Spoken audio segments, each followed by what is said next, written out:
There be some sports are painful, and their labour delight in them sets off.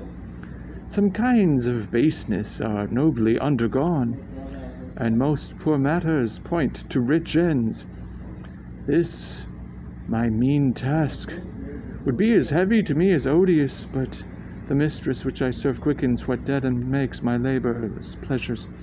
Oh, she is 10 times more gentle than her father's crabbed, and he's composed of harshness. I must remove some thousands of these logs and pile them up upon a sore injunction.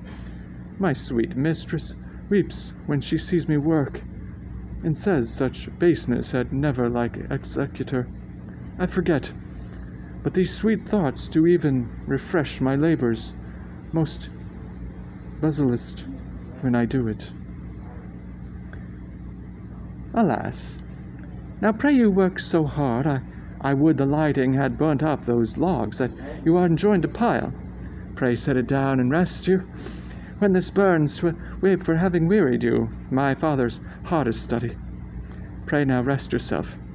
He's safe for these 3 hours.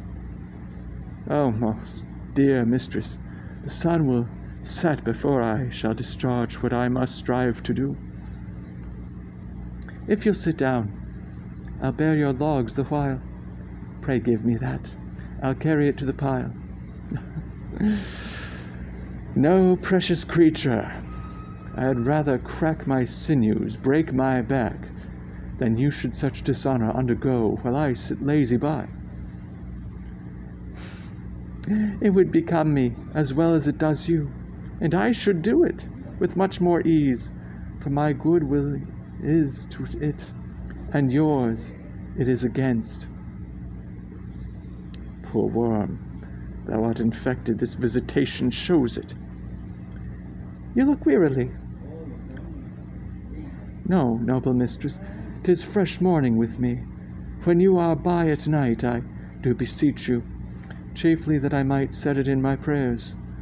What is your name? Miranda. Oh, my father, I've broke your hest to say so. Admired Miranda. Indeed, the top of admiration, worth what's dearest to the world. Full many a lady I have eyed with best regard, and many a time the harmony of their tongues hath into bondage brought my too diligent ear.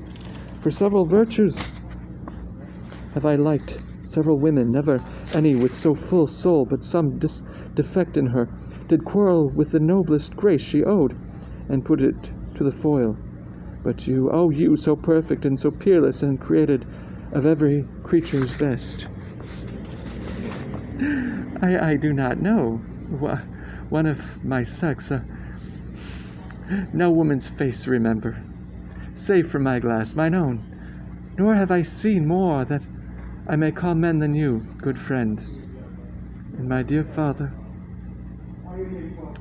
our features are broad, I'm skill less of, but by my modesty, the jewel in my dower, I would not wish any companion in the world but you. Nor can imagination form a shape beside yourself to like of. But I prattle something too wildly, and my father's precepts I therein do forget. I am in my condition a prince, Miranda. I do think a king I would not so, and would no more endure this wooden slavery than to suffer the flesh blow my mouth. Hear my soul speak. The very instant that I saw you, did my heart fly to your service there resides, to make me slave to it, and for your sake I am this patient log man. Do you love me? O heaven, O earth, bear witness to the sound, and crown what I profess with kind event. If I speak true, if hollowly invert what best is boded me to mischief, I, beyond all limit of what else i' the world, do love, prize, honour you. I am a fool to weep at what I am glad of. Fair encounter of two most rare affections, heaven's rain grace on that which breeds between 'em. Wherefore weep you? at mine unworthiness that dare not offer what I desire to give, and much less take what I shall die to want.